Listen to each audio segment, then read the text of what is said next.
Time now for Front Office Insights, presented by Sage. We welcome in Guardian's president of baseball operations, Chris Antonetti. Chris, it's Brian Kennedy. Great to have you back on the show.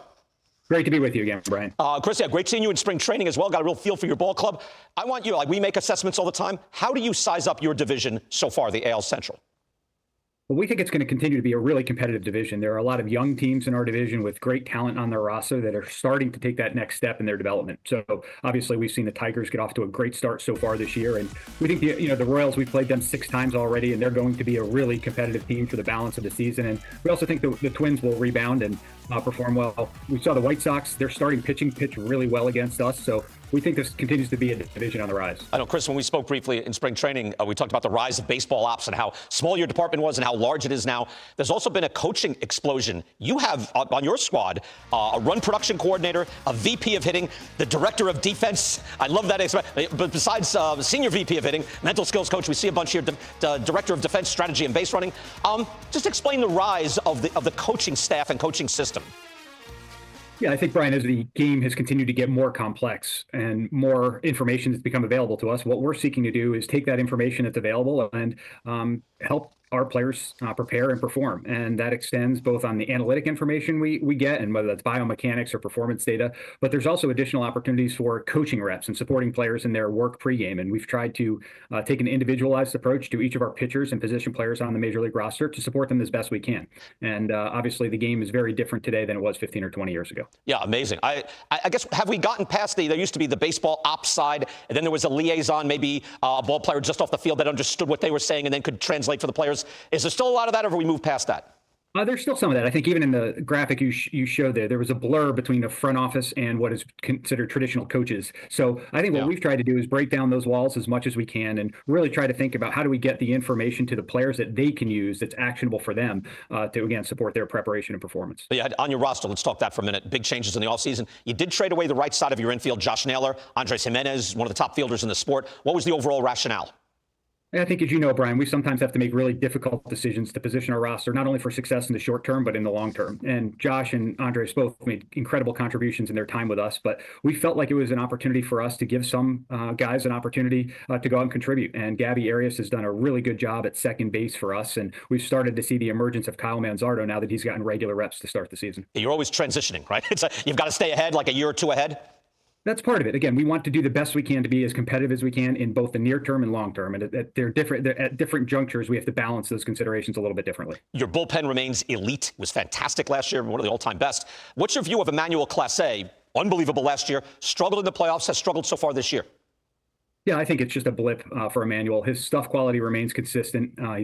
He's had a bit of bad luck. His batting average on ball in play is historically high. And I think it really comes down to him just maybe locating pitches a little bit better than he has and some slight modifications to his plan of attack. But I can't think of anyone else we'd rather continue to hand the ball to in the 8th or 9th inning when we have a lead. And just for the things that we were talking about, where you have all this data, especially with pitching and pitchers, you have all these coaches, you have baseball ops.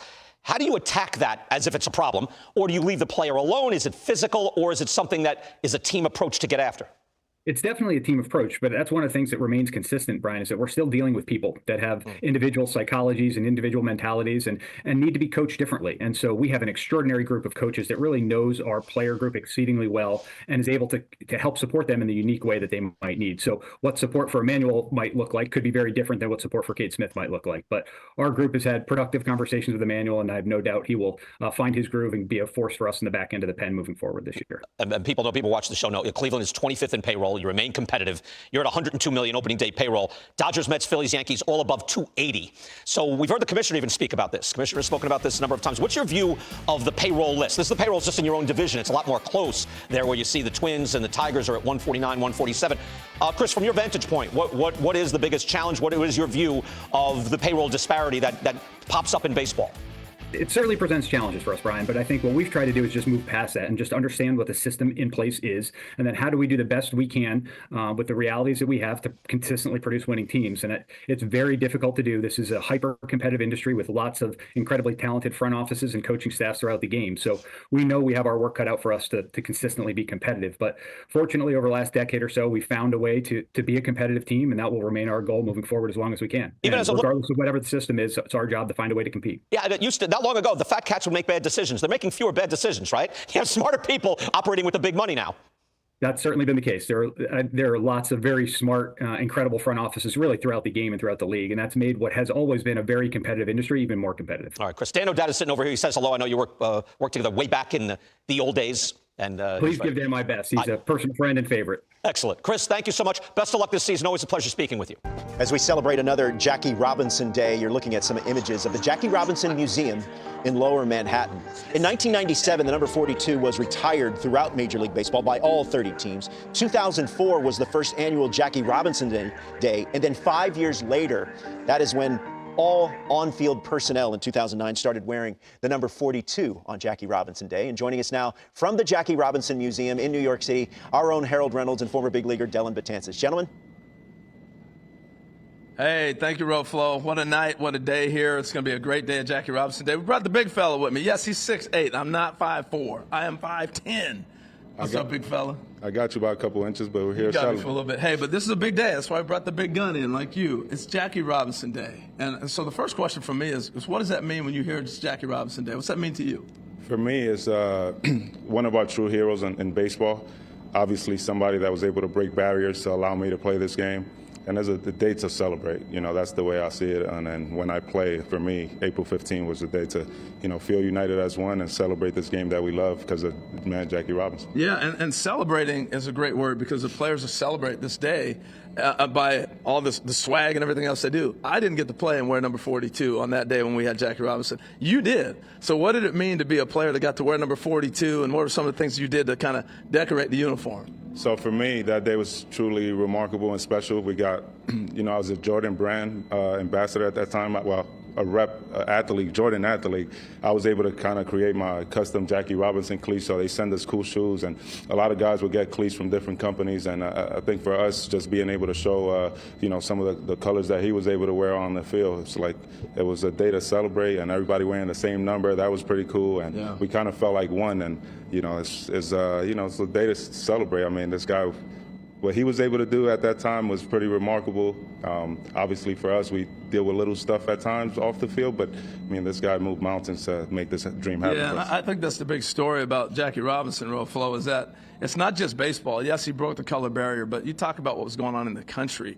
And I really believe he was the beginning of the civil rights movement, tearing down so many walls and so many different things. I gave Dellin a tour here. You'll get a chance to see it later tonight on MLB Tonight from 5 to 7. Did a little tour of the museum. And the museum takes you on a timeline of Jackie's life and then also everything he's accomplished along the way. Absolutely remarkable. I'll throw it back to you as we look at a few of the things here. Rachel Robinson, she's a big part of this story, too. Yes.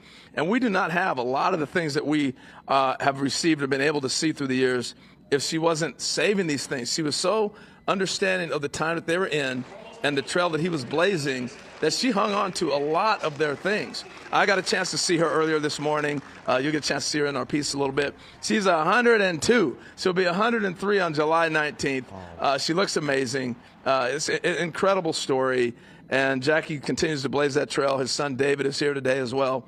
So I'm going to say thanks to Dellin, and then I'm going to throw it back to you. But Dellin, thank you for the time, man. Thank you. Thank you for showing me some of the history. Obviously, we knew some of the stuff he did, but to take me through that timeline, this museum is beautiful here. A lot of people that live here in New York should come check it out. So thank you for having me. Yeah, no doubt. And as Dellin said earlier, you come out to watch the Yankees or the Mets, you come to town visiting, you need to come see this museum. So, Robert, that's it from here. Okay. Hopefully we're kicking the day off the right way. It's going to be fun. I want to see all the swag. Speaking of swag, you can't see my shoes, but I got the new Jackies. They're banging. You'll see them tonight. I'll show you tonight. Yeah, that's right. You're going to be reporting for the MLB Tonight National Pregame Show, 5 o'clock Eastern. Much more from the Jackie Robinson Museum as we celebrate Jackie Robinson Day. Gentlemen, thank you for the time. Great stuff. Appreciate it. Look at these, Flo. Oh, those are nice. Look at these, Flo.